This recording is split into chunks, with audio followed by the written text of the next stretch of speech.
โอ้สุดยอดอันนี้ธรรมศาสตร์เพิ่นสร้างมา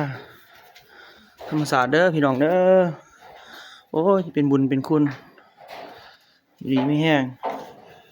ลูกหลานมาฮอดจอดถึงเด้อเด้สุขภาพร่างกายแข็งแรง